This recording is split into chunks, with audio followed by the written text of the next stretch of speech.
আসসালামু আলাইকুম। আজকে আমরা শিখব কোনো সংখ্যাকে কোন ক্ষুদ্রতম সংখ্যা দ্বারা গুণ করলে গুণফল একটি পূর্ণবর্গ সংখ্যা হবে। তো আমরা প্রথমে দেখেছি একে অনুশীলনী 1.1 1 নম্বর অঙ্কগুলো আমরা মৌলিক গুণনীয়কের সাহায্যে করেছি। তো এগুলো আমাদেরকে মৌলিক গুণনীয়কের সাহায্যে করতে হবে। তো আমরা একটা অঙ্ক করে দেখাই, তারপর আমরা আগে একটা অঙ্ক করে দেখব, তারপর আমরা সিস্টেমটা বুঝতে পারবো খুব সহজেই। তো প্রথমে আমরা 147 আমরা মৌলিক গুণনীয়কের সাহায্যে এর সমাধান করতে চেষ্টা করব। তো সুতরাং সমাধান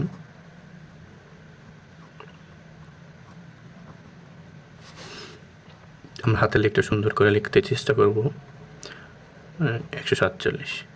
তো আমরা মৌলিক গুণনীয়কের সাহায্যে দেখব এটা কয় দ্বারা ভাগ যায়। তো মৌলিক গুণনীয়কে আমরা 2, 3, 5, 7 এমন করে আমরা দেখব যে কোন সংখ্যা দ্বারা আমরা সংখ্যাটিকে ভাগ করতে পারি। তো আমরা দেখতে পাই আমরা যদি সংখ্যাটিকে ভাগ করতে চেষ্টা করি 147, যেহেতু এটা 2 দ্বারা যাবে না, 3 দ্বারা আমরা যদি 3 দ্বারা ভাগ করি তাহলেও 49 আসে। হ্যাঁ, আমরা তাহলে প্রথমে 3 নেব। প্রথমে আমরা 3 নিলাম। মৌলিক সংখ্যা দ্বারা ভাগ করতে আমাদের কোন সংখ্যা দ্বারা ভাগ করতে হবে? মৌলিক সংখ্যা দ্বারা। তো আমাদের 3 দ্বারা ভাগ করলে আসে 49।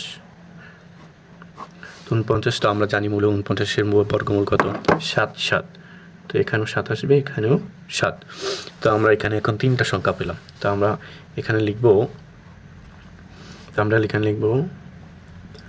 আমরা প্রথমে জোড়াটা লিখি, যেহেতু 7 আর 7 জোড়া আছে, 7 গুণ 3। তো আমরা এখানে দেখতে পাচ্ছি যে গুণ 3 সংখ্যাটি বেজোড়। তো আমরা তো জানি যে এখানে যদি জোড়া আসে তো আমরা জোড়া থেকে একটা সংখ্যা নিই, কিন্তু আমাদের কাছে জানতে চাইছে কোন ক্ষুদ্রতম সংখ্যা দ্বারা গুণ করলে গুণফল একটি পূর্ণবর্গ সংখ্যা হবে। অর্থাৎ গুণ করতে হবে, কাকে গুণ করতে হবে? এই সংখ্যাটিকে গুণ করতে হবে। আর গুণ করলে কী হয়? বাড়ে।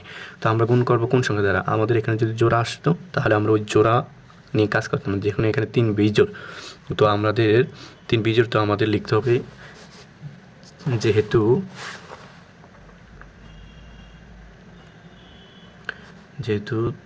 3 জোড়া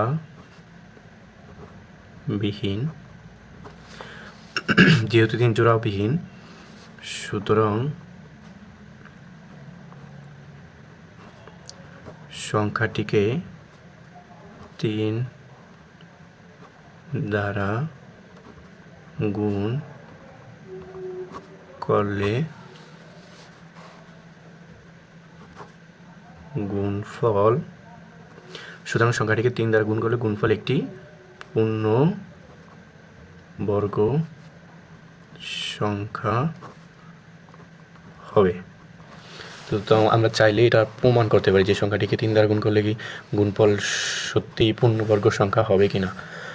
তো কীভাবে আমরা প্রমাণ করতে পারি? আমরা সংখ্যাটিকে 3 দ্বারা গুণ করি। তো আমরা সংখ্যাটিকে যদি 3 দ্বারা গুণ করি, 147 গুণ 3 আসে 441। তো আমাদের সংখ্যাটিকে 3 দ্বারা গুণ করলে আসে কত? 441। তো আমরা 2 দ্বারা তো 441, যেহেতু বিজোড়টা ভাগ যাবে না, তো 441 ভাগ নিতে পারি 3। তো কত আসে?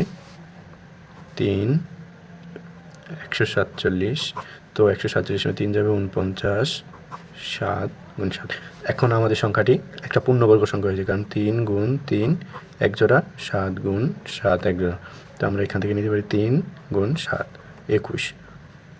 তাহলে আমরা তো জানি পূর্ণবর্গ সংখ্যা কাকে বলে? যদি কোনো সংখ্যার বর্গমূল একটি পূর্ণবর্গ সংখ্যা হয়, তাহলে সংখ্যাটির বর্গ পূর্ণ সংখ্যা। তো যেহেতু এইটুকু আমাদের করতে হবে না, এইটুকু আমরা আর কি শুধু দেখলাম যে 3 দ্বারা গুণ করলে সংখ্যাটি পূর্ণবর্গ হয় কি না তার প্রমাণ করার জন্য। তো আমাদের শুধু এতটুকু লিখতে হবে যে আমরা প্রথমে মৌলিক গুণনীয়কের সাহায্যে অঙ্কটা করব, তারপর দেখব যে জোড়াবিহীন কোন সংখ্যাগুলো থাকে। যে সংখ্যাগুলো যেটা জোড়াবিহীন থাকবে ওইটাকে আমরা বলবো ওই সংখ্যা দ্বারা গুণ করলে গুণফল একটি পূর্ণবর্গ সংখ্যা হবে। তো আমরা 3-এর 1 করলাম, তো আমরা এখন করব 3-এর খ। তো আমরা 3-এর খ এদিকে করি।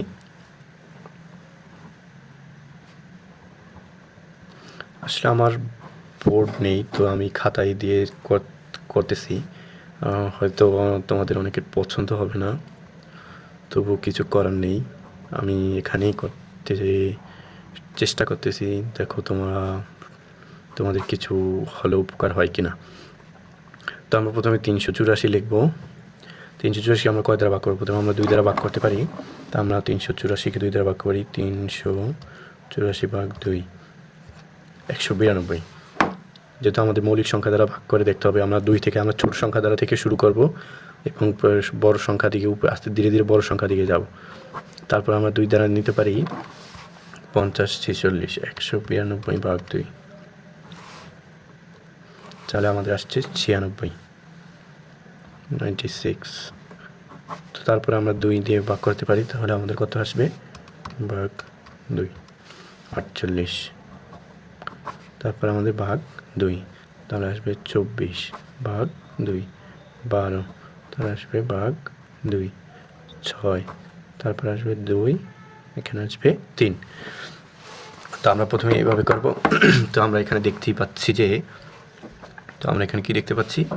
আমরা এখানে দেখতে পাচ্ছি যে জোড়া আছে কয়টা? 2 গুণ 2 জোড়া, 2 গুণ 2 জোড়া, এখানে 1 জোড়া, এখানে 1 জোড়া, এখানে আর আছে 1 জোড়া, 2 গুণ 2 1 জোড়া। এটা আমরা 1 জোড়া নিলাম, 1 জোড়া নিলাম, 1 জোড়া নিলাম, কিন্তু এখানে 2 আর 3 জোড়াবিহীন। 2 গুণ 3, তো আমরা 2 আর যদি গুণ করি 3 গুণে 6। তো আমরা সংখ্যাটাকে কত দ্বারা গুণ করব? তো আমরা লিখব সংখ্যাটিকে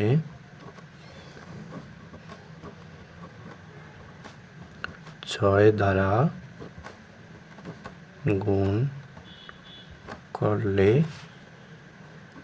গুণফল একটি পূর্ণবর্গ সংখ্যা হবে। গুণফল একটি পূর্ণবর্গ সংখ্যা হবে। আসলে সংখ্যাটিকে আমরা গুণ করলে বা সংখ্যাটিকে বর্গ তো হবে, যে কোনো সরকারি বর্গ আছে, কিন্তু সংখ্যাটির পূর্ণবর্গ হবে কিনা আমাদের দেখতে হবে। তো তারপরটা আমরা করব 1470।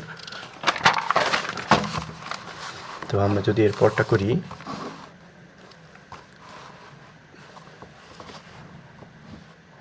তিনের 1470। তো আমরা এখন দেখব সংখ্যাটিকে আমরা এটা করবো। তো আমরা প্রথমে তো আমরা জানি মৌলিক গুণনীয়কের সাহায্যে, আমরা তো মৌলিক সংখ্যা সবাই জানি 2 3 5 7 9 11 13, 9 তো নেই, সরি, 2 3 5 7 11। তো আমরা প্রথমে দেখব 2 দ্বারা। তো আমরা প্রথমে 2 দ্বারা ভাগ করবো। 2 দ্বারা ভাগ করলে কত হবে? 1470 ভাগ 2, 1470 ভাগ 2 735। আমরা আবার বলি, আমরা পরপর মৌলিক গুণনীয়কের সাহায্যে, আমাদের এখানে 1 নম্বরে ছিল অনুশীলনী 1-1 ছিল মৌলিক গুণনীয়কের সাহায্যে বর্গমূল নির্ণয়। তো এই সিস্টেমে আমরা ভাগের সাহায্য করব। কোন ক্ষুদ্রতম সংখ্যা দ্বারা সংখ্যাটিকে ভাগ করলে পূর্ণবর্গ হবে, কোন ক্ষুদ্রতম সংখ্যা দ্বারা ভাগ করলে সংখ্যাটি গুণ করলে সংখ্যাটি পূর্ণবর্গ হবে। তো আমরা এখন গুণ করতেছি, গুণের সিস্টেমটাও হবে মৌলিক গুণনীয়কের সাহায্যে আর ভাগ সিস্টেম অগ্রগণিত সিদ্ধান্তে। কিন্তু আমাদের অনুশীলনী 1.2 ছিল কি ভাগের সাহায্যে, ওই সিস্টেমটা কিন্তু ভিন্ন। তো আমরা 735-কে 2 দ্বারা যাবে না, আমরা 3 দ্বারা দেখি। 3 দ্বারা 245 আসে। তো 245-কে আমরা 3 দ্বারা আবার ভাগ করে দেখি, 3 দ্বারা হয় না, 245। আমাদের এখানে কোনো ভগ্নাংশ সংখ্যা নেই, ফ্র্যাকশন নেওয়া যাবে না। তো আমরা 5 দ্বারা দেবো 49। তো আমাদের 5 দ্বারা আসে 49। 49-এর ভিতরে যাবে 7 গুণ 7। তো দেখো এখানে আমাদের বিজোড় সংখ্যা, কতগুলো বিজোড় সংখ্যা আসে। এখানে আমাদের জোড়া সংখ্যা আছে 7, শুধু 7। আমাদের বিজোড় সংখ্যা কতগুলো? 2 গুণ 3 গুণ 5। তো আমরা এখানে লিখব 2 গুণ 3 গুণ 5। তো আমাদের কত হলো? 3 5 15, 15 2 গুণে 30। আমরা যদি সংখ্যাটিকে 30 দ্বারা গুণ করলে গুণফল একটি পূর্ণবর্গ সংখ্যা হবে। গুণফলটি একটি পূর্ণবর্গ সংখ্যা হবে। তো আমাদেরকে এভাবে করতে হবে। এরপরটা হলো 23-5। তো আমরা এরপরে অঙ্কটা করি। এরপর অঙ্কটা হলো 3 গ্রহ।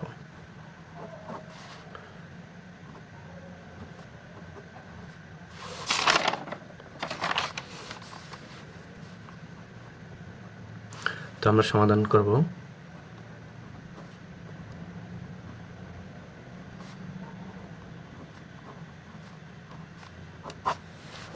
তো আমরা প্রথমে দেখবো 2 দ্বারা জানি, 2 দ্বারা তো যাবে না যেহেতু শেষে বিজোড় সংখ্যা, এটা আমরা সকলেই বুঝতে পারি। 23 85 তো ভাগ 3, আমরা 3 দ্বারা যাই 7 9 3 5 7 9 3 5, তো আমাদের 3 দ্বারা, আমরা আবার 3 দ্বারা ট্রাই করব। হ্যাঁ, আমাদের আবার চাই 3 দ্বারা, 3 দ্বারা হলো 2 6 4 5, তো আমরা আবার ট্রাই করব 3 দ্বারা। আমাদের 3 দ্বারা দেখো ভগ্নাংশ চলে আসে, তবে দশমিক চলে আসে, তাহলে হবে না। তবে 26 45 ভাগ 5, তো আমাদের 5 দ্বারা যায় 529, 529-এ বিষয়ে তো আর 5 যাবে না, 529-এ 5 যাবে না, তো আমরা 7 দেখতে পারি।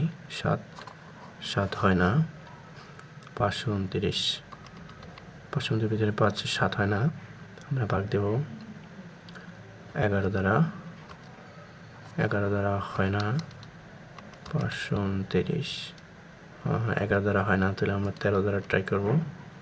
13 দ্বারা হয় না, 529 13 দ্বারা হয় না, তাহলে আমরা ট্রাই করব 17 দ্বারা। 17 দ্বারা হয় না, তাহলে আমরা ট্রাই করব 23 দ্বারা হয়, তাহলে আমরা কত নেব 23। তো আমাদের এখানে 3 গুণ 3 23 গুণ 23 5 গুণ 3 5, আমাদের এখানে বিজোড় সংখ্যা আছে কত, তো আমরা এখানে লিখতে পারি এখানে 5 জোড়া বিহীন, সুতরাং